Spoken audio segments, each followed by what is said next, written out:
Buenas noches, hermanos y hermanas, amigos, amigas, aquí en la parroquia de la Ascensión de la Iglesia Española Reformada Episcopal. Un día más estamos aquí en nuestro oficio vespertino, comenzando la semana. El que os habla es el reverendo Miguel Ángel Pino. Una semana en la que queremos poner nuestra intención de oración, dado que hemos visto la mayoría de todos nosotros las imágenes del Papa Francisco en esa visita que ha hecho a Irak y las cosas que han estado sucediendo. Creo que con esas imágenes podemos muy bien poner nuestra intención de oración en esta noche por los hermanos perseguidos, las iglesias perseguidas, también podríamos decirlo así. Acabo de ver una imagen en la que el Papa pues iba visitando diferentes lugares y paró justo en una iglesia, en un templo católico que había destruido el Estado Islámico, y al ver la destrucción pues se ha quedado profundamente conmovido y se ha quedado un tiempo de oración y se notaba que estaba muy emocionado. Venimos comentando el tema de las persecuciones que nos suceden en cierta manera como ha sucedido con el coronavirus. Es algo que lo vemos, originalmente lo vimos de lejos. Lo vimos en China y pensábamos nunca llegaría a donde estamos nosotros. Después lo vimos en Italia y pensamos que la medicina en Italia no era tan buena, y cuando menos acordamos estábamos nosotros en España superando a la cifra de los italianos. Hermanos, Dios no quiera que eso también pase con el tema de las persecuciones, que ahora las vemos en Nigeria, las vemos en Sudán, las vemos en República del Congo o en la India o en Corea del Norte, y decimos, eso está muy lejos, eso a nosotros no va a llegar. Así que en esta noche, hermanos, que nuestra intención de oración, en esta noche especial, pueda ser orar por todos y todas los hermanos y hermanas perseguidos, por todas las familias que han perdido personas mártires de la fe verdaderos. Me acuerdo de aquel asalto a aquel hotel en la que los islamistas preguntaban si eras cristiano y le daban un tiro en la cabeza. Cuando llevaban 3 muertos, todos los que estaban allí podrían pensarse, mejor ya no digo que soy cristiano porque me va a dar un tiro en la cabeza. Pero todavía pudieron matar a muchas más personas que no negaron su fe y dijeron, sí, yo soy cristiano, y sabían que lo siguiente era un tiro en la cabeza. Cuando escuchamos este tipo de cosas, la pregunta es evidente. ¿Nosotros como cristianos estaríamos dispuestos a dar un testimonio de esta manera? Ahí queda la pregunta en esta noche. Pero vamos a orar por nuestros hermanos.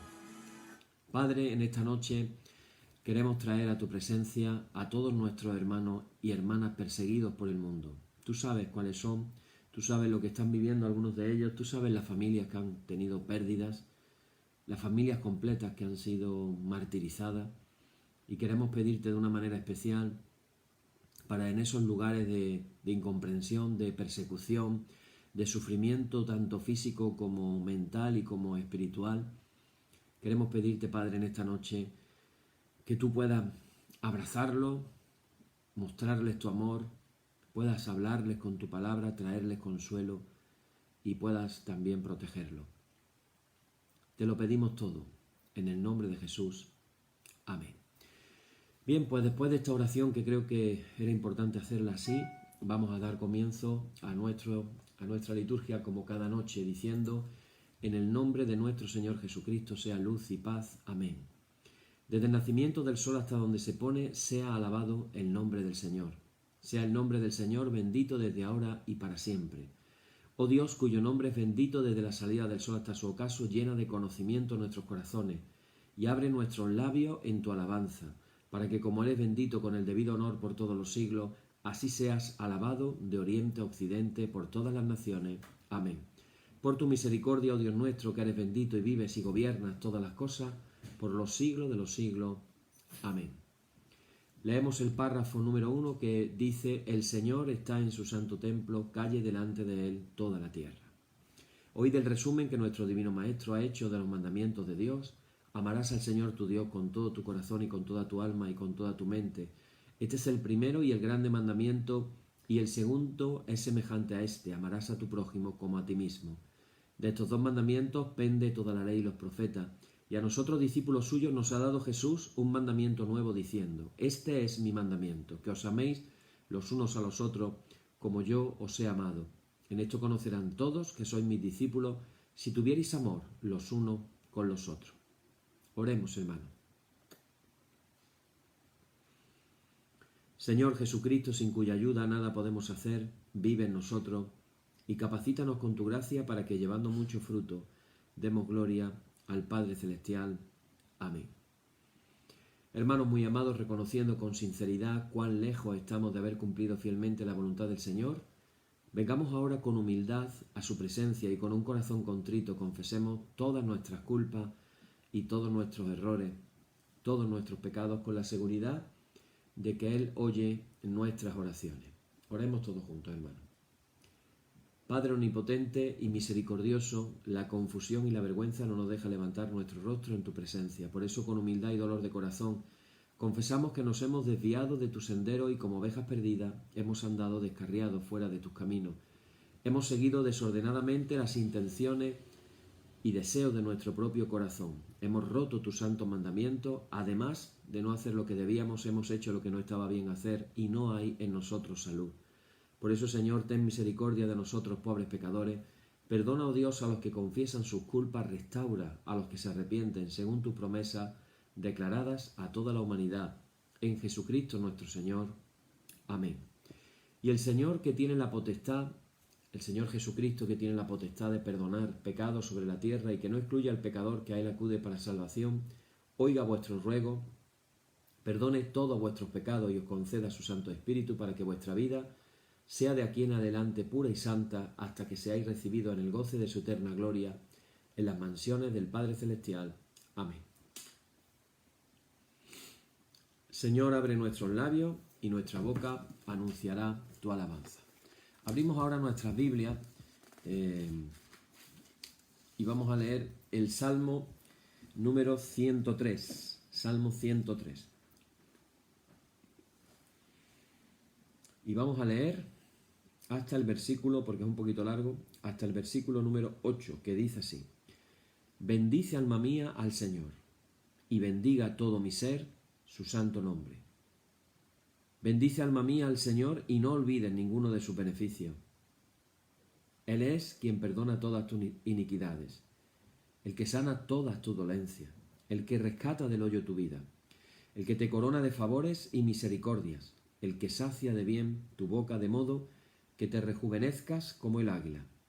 El Señor es el que hace justicia y derecho a todos los que padecen violencia. Sus caminos notificó a Moisés, y a los hijos de Israel sus obras. Misericordioso y clemente es el Señor, lento para la ira y grande en misericordia. Gloria y honor al Padre y al Hijo y al Espíritu Santo por los siglos de los siglos. Amén. La verdad que es un salmo precioso, maravilloso, y que va muy de la mano del pasaje que vamos a leer ahora. Estamos reflexionando sobre el Evangelio según San Juan. Nuestro objetivo es hacer toda la Cuaresma, estar reflexionando acerca del Evangelio de San Juan, no de San Mateo. Me he equivocado, de San Mateo, ya quiero correr demasiado. Y hoy va a ser el estudio número 15 que hacemos del Evangelio según San Mateo, y vamos por el capítulo 9. Son 28 capítulos, se trata del Evangelio más largo de los 4 y tiene 28 capítulos. Vamos por el número 9, no lo estamos leyendo todo exactamente, concienzudamente, pero vamos despacio. Hoy hemos titulado la reflexión Misión Curadora, y se encuentra el pasaje en Mateo capítulo 9, versículos del 36 hasta el capítulo 10, versículo 8. Es un pasaje realmente muy bonito. Y dice así: al ver Jesús a la gente, se compadecía de ellas, porque estaban extenuadas y abandonadas, como ovejas que no tienen pastor. Entonces dijo a sus discípulos: la mies es abundante, pero los trabajadores son pocos. Rogad pues al Señor de la mies que mande trabajadores a su mies. Llamó a sus 12 discípulos y les dio autoridad para expulsar espíritus inmundos y curar toda enfermedad y dolencia. Estos son los nombres de los 12 apóstoles. El primero, Simón, llamado Pedro, y su hermano Andrés. Santiago, el de Zebedeo, y su hermano Juan. Felipe y Bartolomé, Tomás y Mateo el publicano. Santiago, el de Alfeo y Tadeo. Simón, el fanático, y Judas Iscariote. Cuando dice Simón el fanático se está refiriendo a Simón... bueno, ahora después lo digo que no me viene la palabra. Celote, Simón Celote. Celote eran gente muy fanática, muy violenta. Y Judas Iscariote, que fue el que lo entregó. A estos 12 los envió Jesús con estas instrucciones. No vayáis a tierra de paganos, ni entréis en las ciudades de Samaria, sino id a las ovejas descarriadas de Israel. Id y proclamad que el reino de los cielos está cerca, curad enfermos, resucitar muertos, limpiad leprosos, arrojad demonios. Gratis lo habéis recibido, dadlo gratis. Amén. Bueno, pues este es un pasaje que la verdad es un pasaje muy bonito, tiene mucha enseñanza. Vamos a tratar en esta noche de poderlo cubrir más o menos todo lo que se nos dice aquí. Pero la primera impresión que nos llevamos de entrada en los versículos primeros es que Jesús vivía muy atento a las personas necesitadas que se iba encontrando en su camino. Entonces daros cuenta de que dice, al ver Jesús a la gente se compadecía de ellas, porque estaban, fijaros cómo lo describe aquí los adjetivos que utiliza, extenuadas y abandonadas.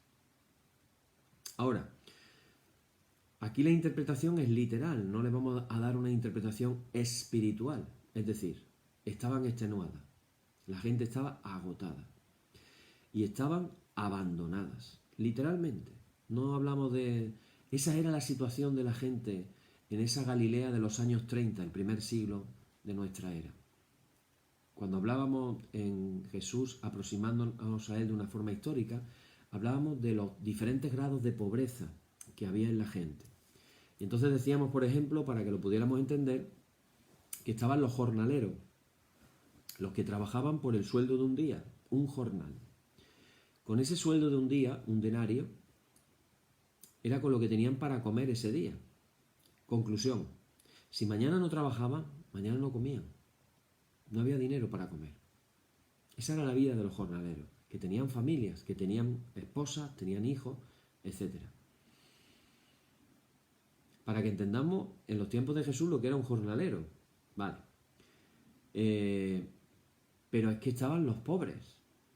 Los pobres ni siquiera tenían la posibilidad de trabajar. Vamos a decirlo así, los pobres más pobres, los miserables, como por ejemplo los que estaban ciegos, o los que estaban cojos, o los que eran sordos, y físicamente hablando no podían trabajar. Entonces, ¿qué hacían? Pedir limosna.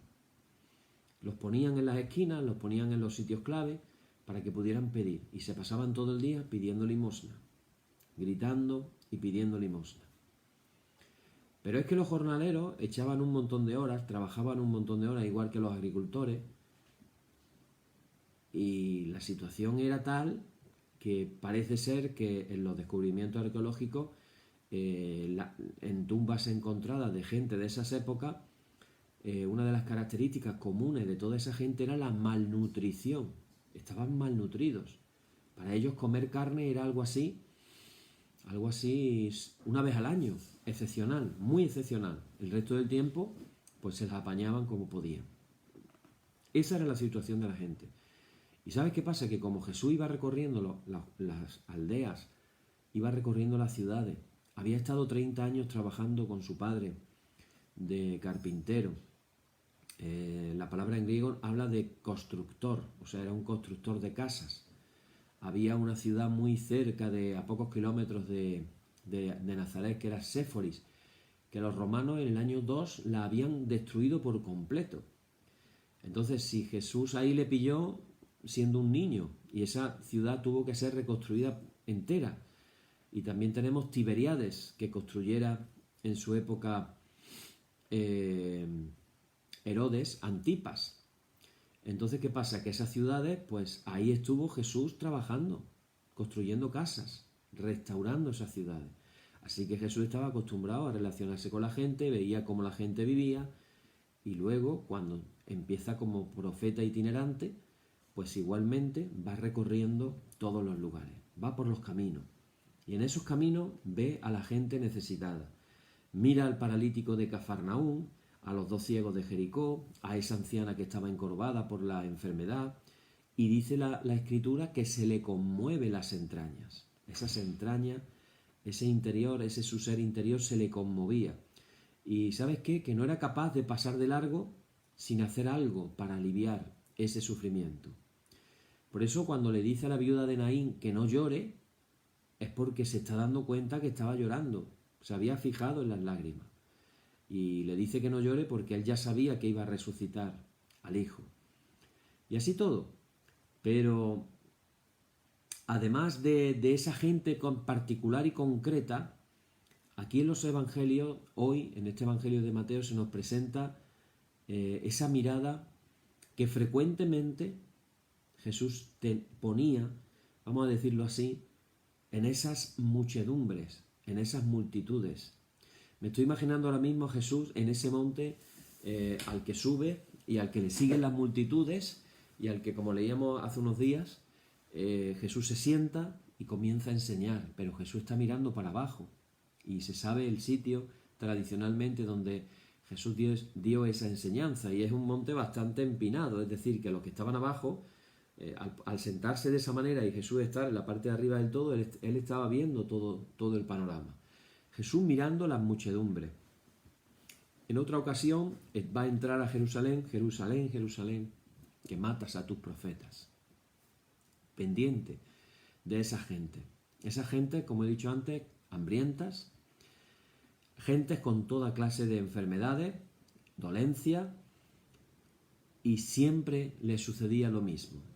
Y este es el punto. Hoy vamos a empezar casi por la conclusión. Y la conclusión de todo es que Jesús siempre sentía compasión de todas esas personas. Había algo que le dolía de manera especial.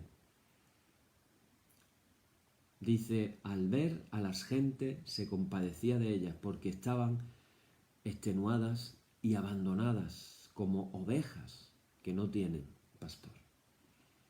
Ni los representantes de Roma ni los dirigentes religiosos de Jerusalén se preocupaban de aquella gente del pueblo.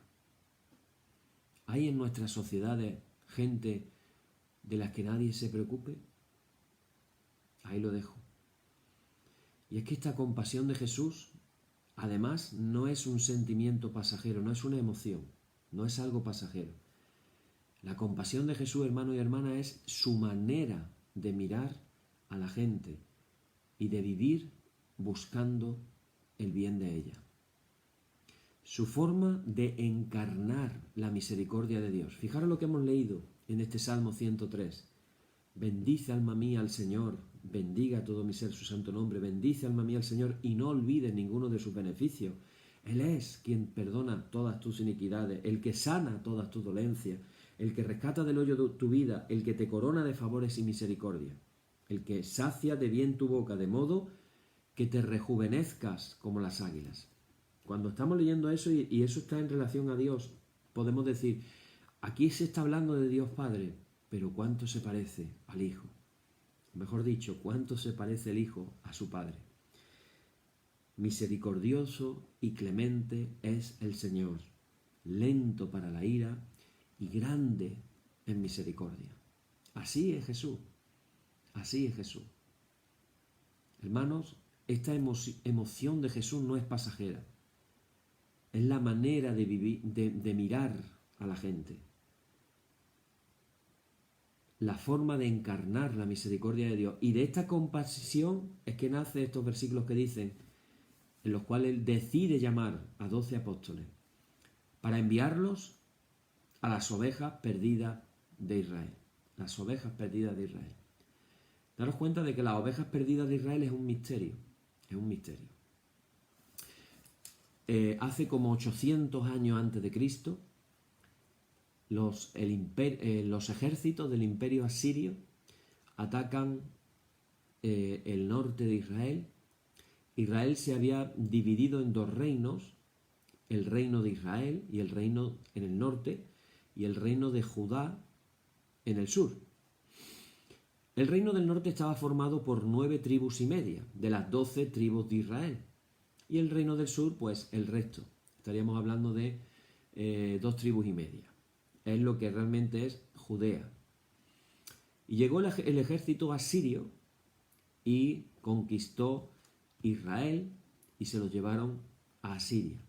Un siglo y medio después bajaron los babilonios que habían invadido Asiria, habían conquistado Asiria, y se llevaron a los de Judá. Cuando llegó, lo decía el otro día, cuando llegó el emperador Ciro y conquistó Babilonia, lo que hizo fue darle la libertad a los judíos de volver a su tierra. Pero las 9 tribus y media de Israel nunca volvieron a la tierra, como tales. Y ahí queda el misterio. ¿Dónde estaban las 9 tribus y media perdidas? Tribus de Israel. Y aquí está otro misterio, que Jesús encomiende a sus 12 apóstoles a que busquen las ovejas perdidas de la casa de Israel. Hay una tradición que no es el caso ahora, no hay tiempo para hacerlo, pero yo no sé si tú te has preguntado, cuando el Espíritu Santo se derramó en Jerusalén y Jesús les había dicho, cuando venga sobre vosotros el poder del Espíritu Santo, me seréis testigos, recibiréis poder y me seréis testigos, y dicen Jerusalén, Judea, Samaria y hasta lo último de la tierra. Y Jesús les había encomendado que fueran en busca de las ovejas perdidas de la casa de Israel. Bueno, pues es interesante, eso algún día, si sale la idea, lo haremos. Ahora os lo dejo un poco por si alguien lo quiere investigar. ¿A dónde se fueron los apóstoles a predicar? ¿Alguien lo sabe? ¿Dónde se fue Mateo? ¿A dónde se fue Santiago? ¿Dónde estaban? Porque en los Hechos de los Apóstoles no se menciona, no lo sabemos, pero la tradición sí dice a qué lugares fueron. Y algún día lo compartiremos, buscando a las ovejas perdidas de la casa de Israel. Y ahí aparece Jesús y les dice que les da autoridad. Pero esa autoridad, hermanos y hermanas, que Jesús les da, no es un poder sagrado para que ahora ellos lo utilicen según su propia voluntad. No. Tampoco es un poder de gobernar al pueblo como los romanos, que gobiernan a las naciones con su poder, decía Jesús. Es una autoridad orientada a hacer el bien. Y Jesús dice, expulsando espíritus malignos, demonios, y curando toda enfermedad y dolencia. Así que la autoridad que hay en la Iglesia arranca y se basa en esta compasión de Jesús por el pueblo. Por lo tanto, esa autoridad que Dios le encomienda a su Iglesia a través de los apóstoles está orientada a sanar, a aliviar el sufrimiento y a hacer el bien. Es un regalo de Jesús. Y los que lo ejercen lo han de hacer gratis. Pues la Iglesia es un regalo de Jesús a la gente. Por eso los discípulos han de predicar lo que predicaba Él, lo que Jesús decía, no otra cosa. Predicad que el reino de Dios está cerca. Que la gente pueda escuchar esa noticia y entrar en el proyecto de Dios. Pero lo han de hacer poniendo sanidad, vida y liberación de lo demoníaco. Así lo indican las 4 órdenes de Jesús. Jesús dice 4 cosas: curad enfermos, resucitad muertos, limpiad leprosos y expulsar demonios. Cuando hablamos de esto último, de la expulsión de los demonios, nos suena a películas de miedo y nos suena a algunos, creo que tenemos los dos extremos, los que ven demonios hasta en el plato de la sopa y los que no ven demonios por ningún lado. Aquí en España hay un dicho, en Galicia, está al noroeste de España, donde está la Catedral de Santiago, y esa región, Galicia, heredera de los galos, de los celtas, y un lugar donde tradicionalmente siempre se ha hablado que había mucha brujería.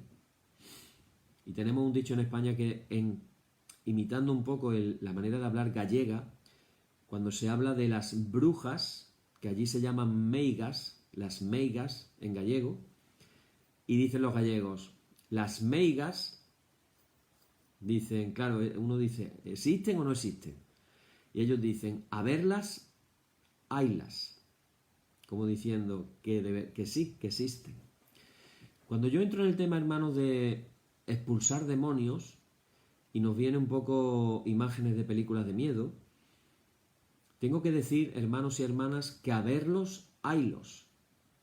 Y todas esas personas intelectuales, teólogos de alta altura, gente muy científica, etcétera, etcétera, que niega la existencia del demonio, es porque no se han encontrado luchando cara a cara con él.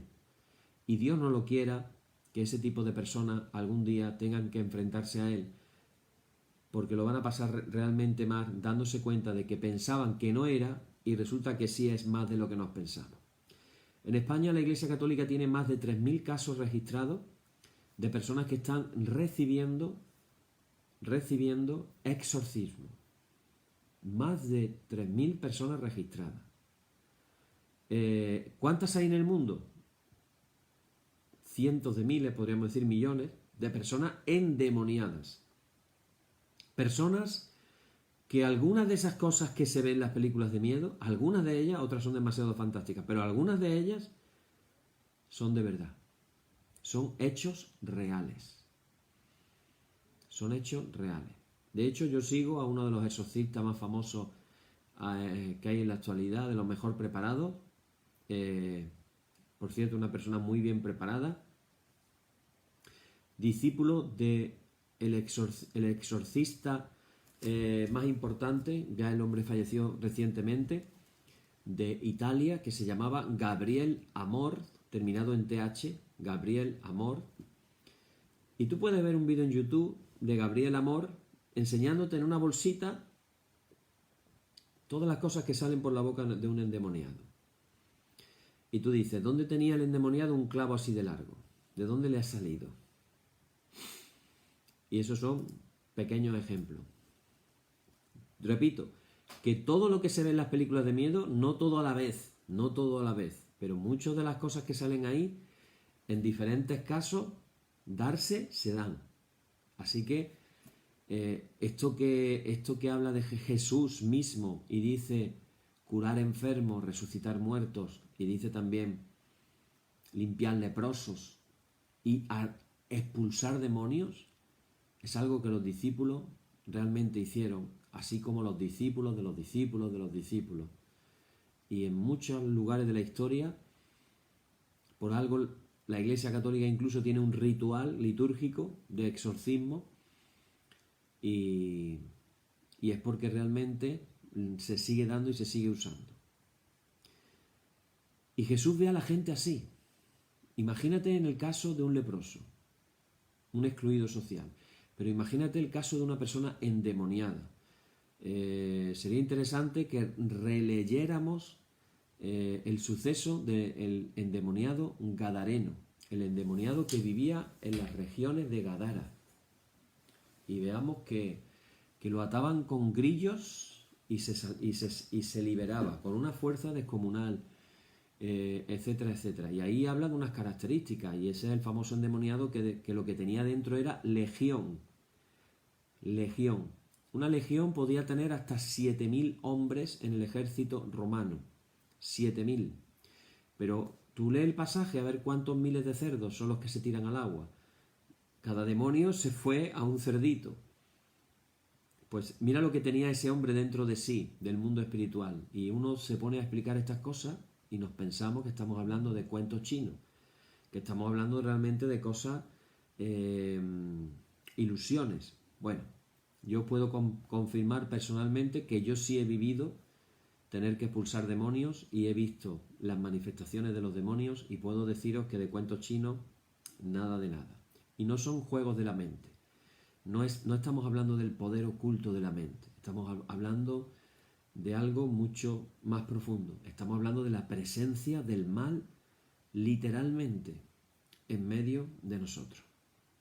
Y lo que Jesús quiere en su ministerio y el ejemplo que le da a sus discípulos es introducir vida en la sociedad actual.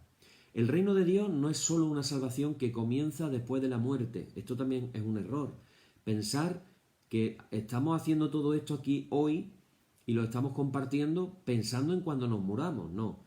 El reino de Dios es una irrupción de gracia y de vida ya en medio de nuestra existencia aquí y ahora, a cada uno de nosotros.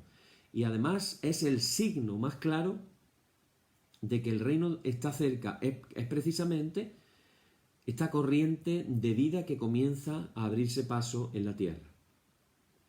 Id y proclamad que el reino de los cielos está cerca, curad enfermos, resucitar muertos, limpiar leprosos, arrojad, expulsar demonios. Hermanos y hermanas, ante la situación mundial, hoy más que nunca, deberíamos nosotros como creyentes, como discípulos del Señor, abrir nuestros oídos y escuchar la invitación de Jesús a poner esa nueva vida en la sociedad. Se está abriendo un abismo inquietante entre el progreso técnico y nuestro desarrollo espiritual. Esto es algo que estamos viviendo. Se diría que el hombre no tuviera ninguna fuerza espiritual para animar y dar sentido a este incesante progreso.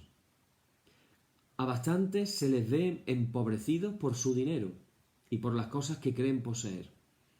El cansancio de la vida y el aburrimiento se apoderan de muchos. Una contaminación interior está ensuciando lo mejor de no pocas personas. Hay hombres y mujeres que viven perdidos, sin poder encontrar un sentido a su vida, desorientados.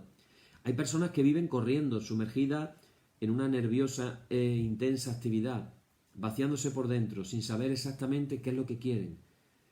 No estamos de nuevo, hermanos y hermanas, ante hombres y mujeres enfermos que necesitan ser sanados, enfrente de muertos que necesitan la resurrección a una nueva vida, enfrente de personas poseídas que esperan ser liberados de tantos demonios que les impiden vivir como seres humanos. Yo creo que hay personas que en el fondo quieren volver a Dios, quieren volver a vivir, quieren curarse, quieren resucitar, quieren volver a reír, disfrutar de la vida, enfrentarse a cada día con alegría. Y solo hay un camino para eso, y no es otro que aprender a amar. Aprender a amar. Y aprender de nuevo cosas que exige el amor y que no están muy de moda hoy en día, como es la sencillez, la acogida, la amistad, la solidaridad, la fidelidad. Entre nosotros sigue faltando el amor. Tenemos que pedirle a Jesús que lo despierte, que otra vez pueda fluir. Y es que, hermanos, cuando nosotros leemos los evangelios nos damos cuenta de que el programa de Jesús no es otra cosa que un programa liberador. Hay muchos cristianos que piensan estar viviendo su fe con responsabilidad porque se preocupan de cumplir determinadas prácticas religiosas. Tratan de ajustar su comportamiento a unas leyes morales, a unas normas eclesiásticas. Muchas comunidades cristianas piensan estar cumpliendo fielmente su misión porque se afanan en ofrecer servicios en su parroquia, en educar en la fe, se esfuerzan por celebrar sus cultos con dignidad, lo mejor posible. Pero claro, cuando vemos ese tipo de actividad única, nos preguntamos, ¿esto es lo único que Jesús quería poner en marcha cuando, como estamos leyendo en este pasaje de hoy, envió a sus discípulos al mundo? ¿Esto era lo único que quería Jesús? ¿Esta era la vida que quería infundir en el corazón de la historia? Por eso digo, necesitamos escuchar de nuevo las palabras de Jesús para que podamos redescubrir la misión de los creyentes en medio de esta sociedad. Mateo lo dice y lo repito otra vez, id y proclamad que el reino de los cielos está cerca, curad enfermos, resucitar muertos, limpiar leprosos, arrojad a los demonios. Gratis lo habéis recibido, dadlo gratis. Así que, hermanos, nuestra primera tarea es hoy también, si hacemos caso de estas palabras de Jesús, tener que proclamar que Dios está cerca de nosotros, que Dios está empeñado en la felicidad del ser humano. Pero este anuncio de un Dios salvador no se hace solo a través de discursos y palabras sugestivas, o de métodos, o de programas, o de enseñanzas, catequesis, clases, etc. Jesús nos recuerda que la manera de proclamar a Dios pasa por trabajar de manera gratuita para infundir a los hombres y a las mujeres una nueva vida, una vida diferente. Dice que curemos enfermos, es decir, que liberemos a las personas de todo lo que les roba vida y hace sufrir.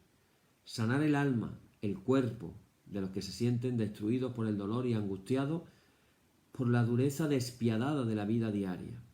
En medio de este coronavirus que estamos viviendo, que ahora vamos a comenzar a escuchar cada vez más las repercusiones y las consecuencias de las personas que han sufrido el coronavirus. Y ya se están diciendo cosas, efectos secundarios. Gente que hace un año que pasó el coronavirus y todavía no se han recuperado. Los daños colaterales de la enfermedad. Personas que no pueden andar, personas que tienen problemas en la piel. En fin, no voy a decir porque hay una larga lista de cosas. Si alguna que me está escuchando es hipocondriaco y le pasa como a mí, yo ya estoy pensando que tengo las manos arrugadas por el gel este que nos ponemos a cada rato y de pronto uno empieza a verse todos los síntomas. A lo mejor ni siquiera ni hemos pasado el coronavirus y ya nos vemos los síntomas incluso. La Iglesia tiene que tener la disposición a sanar. Pero ¿y los problemas psicológicos o mentales? ¿Y los problemas de la soledad de las personas? Tanta gente sola. Tanta gente sola. Cada vez que hablo de la soledad me acuerdo de una entrevista que hicieron al bailarín que fue director del Ballet Nacional Español, Nacho Duato, un famoso bailarín clásico, y fue director, y le hicieron una entrevista. Y entonces él dijo una vez algo muy curioso, dice, yo a veces paso sin darme ni cuenta 3, 4, 5 días solo, sin hablar con nadie. Y ahora dice, después de eso, dice, pero claro, es que yo estoy contento conmigo mismo. O sea, como diciendo, es que yo no necesito a nadie. Estoy solo y estoy bien solo. Hermanos y hermanas, puede haber gente que se siente bien estando solo. Y pasan las horas y uno está en soledad. Pero hay gente que no soporta estar solo. Y por culpa del coronavirus y el distanciamiento social, etc., hay gente que está viviendo una soledad muy horrible, una soledad muy fea. Mirar las imágenes de estos últimos días que están empezando a reencontrarse y a poder tocarse.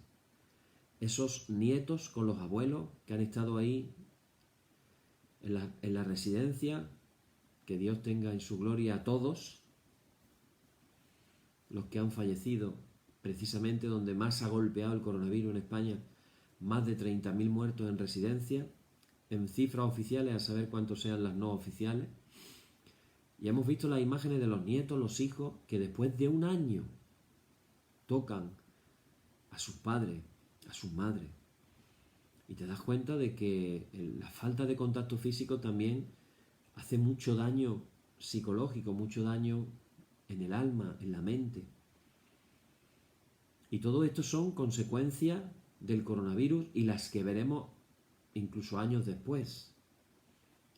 Si a eso le sumamos las consecuencias económicas, que recibamos las palabras de Jesús que nos envía en esta noche y nos dice ir a curar enfermos, ir a sanar enfermos. A lo mejor la Iglesia necesitaríamos, una vez que estemos ya todos vacunados, empezar a visitar un poquito más la residencia de ancianos y simplemente bendecirlo en el nombre del Señor. Tú puedes llegar a un anciano, una anciana, no hace falta tampoco que des tantos abrazos, tantos besos, no haría falta eso, pero simplemente poner la mano así encima de la persona. Y cuando tú pones la mano encima de la persona, estar tú en tu interior orando. Padre, bendice a esta mujer, llénala de tu Espíritu Santo, que ella te pueda conocer, llénala de tu paz, llénala de tu alegría, abrázala con tu amor, guárdala en tu amor. Eso podemos hacerlo. Y no tienes ni que decirlo en voz alta, lo puedes decir con tu mente y estás tocando con la mano a la persona. y estás ahí bendiciendo su vida. ¿Podemos hacer eso? ¿Es complicado o es fácil? Podríamos, ¿verdad? Yo recuerdo mis tiempos de seminarista en la Iglesia Católica que todos los sábados íbamos a visitar, era parte de nuestro trabajo como seminaristas, ir a visitar una residencia de ancianos. Entonces, ¿qué hacíamos?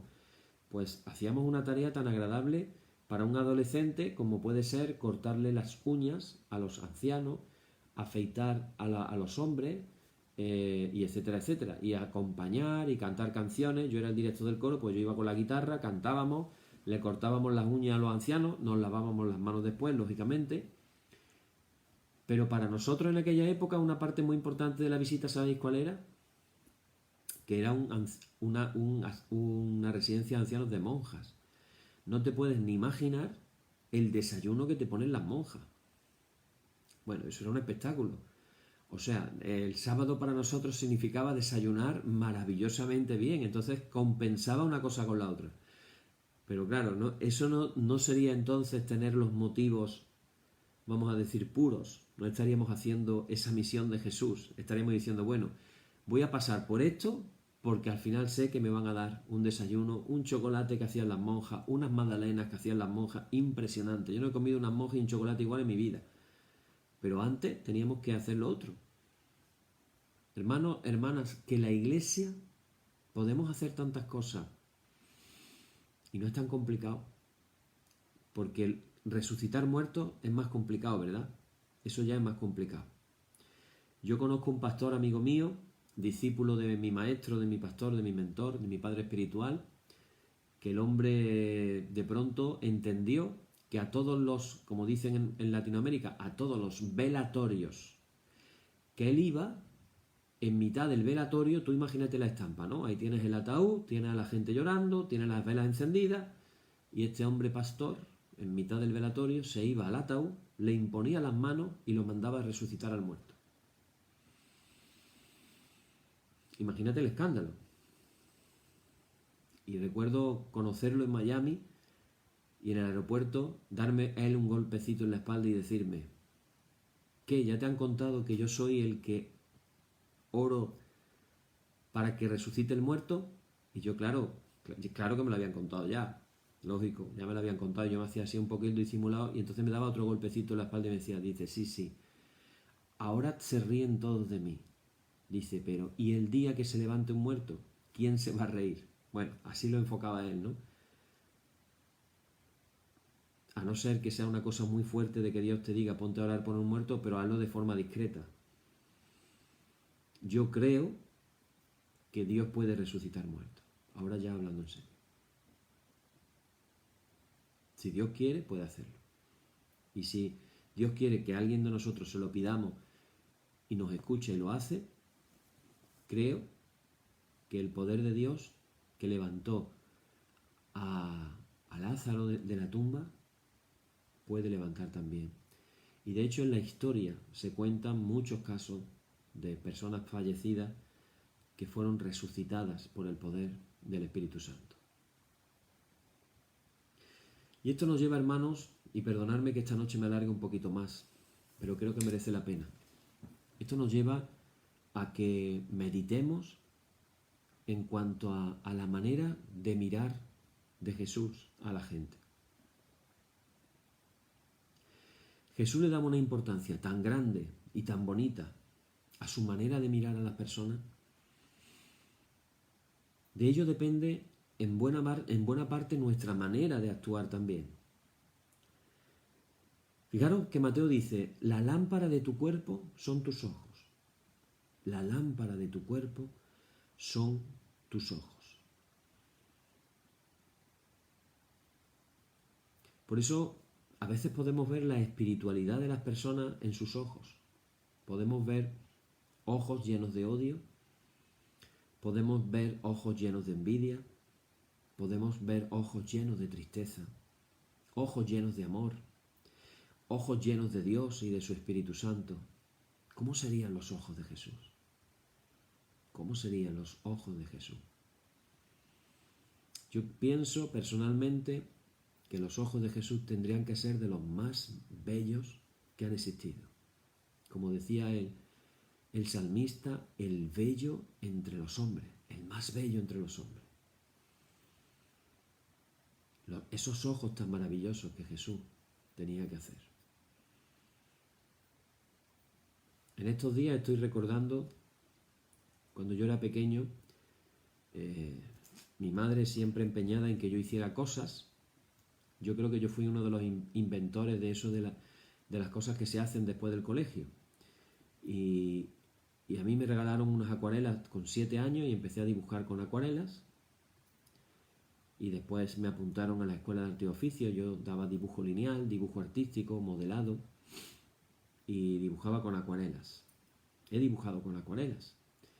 Y últimamente el Señor me tiene también dibujando algunos ratos y pintando. Y estoy pintando iconos que tradicionalmente dicen que así era la cara de Jesús, o que también la cara tiene una cierta deformidad, no deformidad, sino más bien que se pintan con unas narices muy largas, unas orejas muy chiquititas, una boca muy chiquitita, pero todo tiene que ver con algo espiritual. Sin embargo, fijaros qué curioso, cuando pintan a Jesús, todos los iconos pintan a Jesús con los ojos grandes.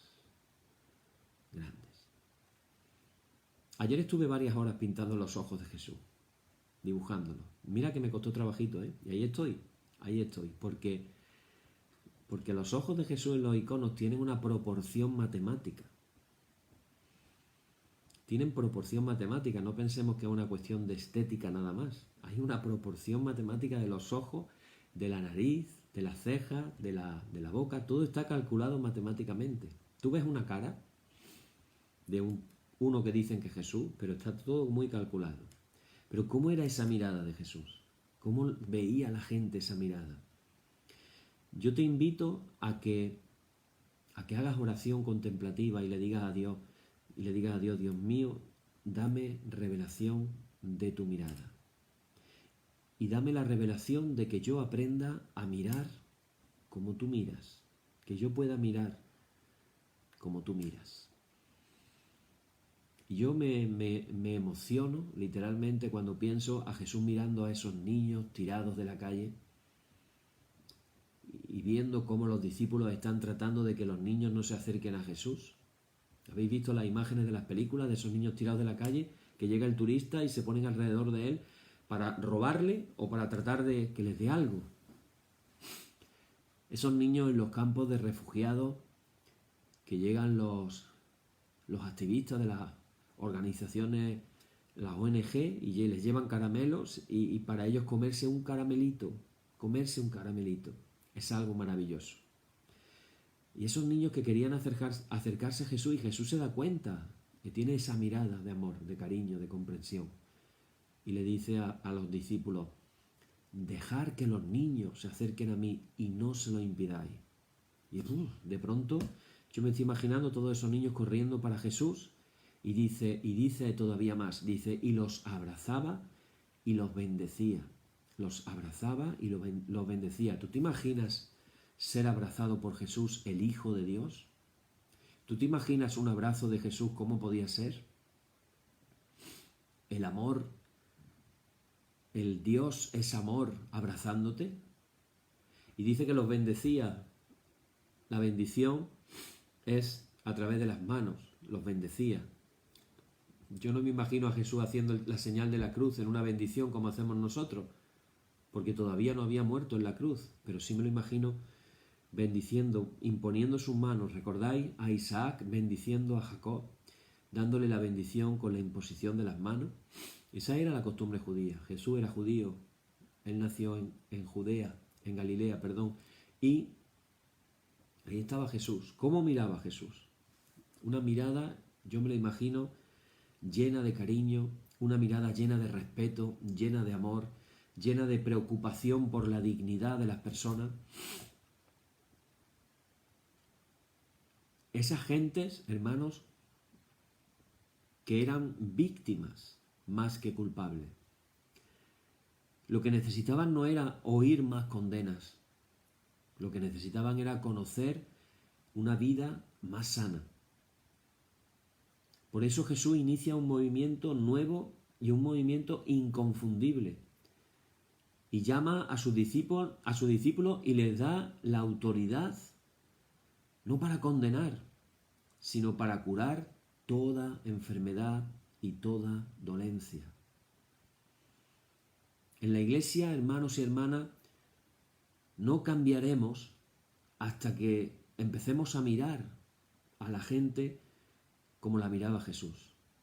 Cuando veamos a las personas más como víctimas que como culpables. Cuando nos fijemos más en su sufrimiento que en su pecado. Cuando miremos a todos con menos miedo y con más misericordia y piedad. Nadie hemos recibido de Jesús autoridad para condenar, sino para curar. No nos llama Jesús a juzgar al mundo, sino a sanar. Nunca quiso poner en marcha un movimiento para combatir, condenar y derrotar a sus adversarios. A veces la Iglesia parece una lucha de poder. A ver quién está arriba, y el que está arriba es el que ha pisado a más gente de los de abajo. No nos dio autoridad para eso el Señor. Pensaba en discípulos que miraran al mundo con ternura. Los quería ver dedicados a aliviar el sufrimiento, a infundir esperanza. Y esa, hermanos y hermanas, es la herencia de Jesús. No es otra. Recordar a los que sufren. Esta noche estábamos recordando, cuando empezábamos el oficio, a los cristianos perseguidos. ¿Te puedes imaginar cuánto dolor? ¿Te puedes imaginar cuánto sufrimiento? Escuchábamos el otro día cómo en Corea del Norte se tienen tan poca confianza el marido y la esposa cuando son cristianos, que puede darse el caso de que los dos sean cristianos y no lo sepan, porque viven el cristianismo de una manera totalmente escondida.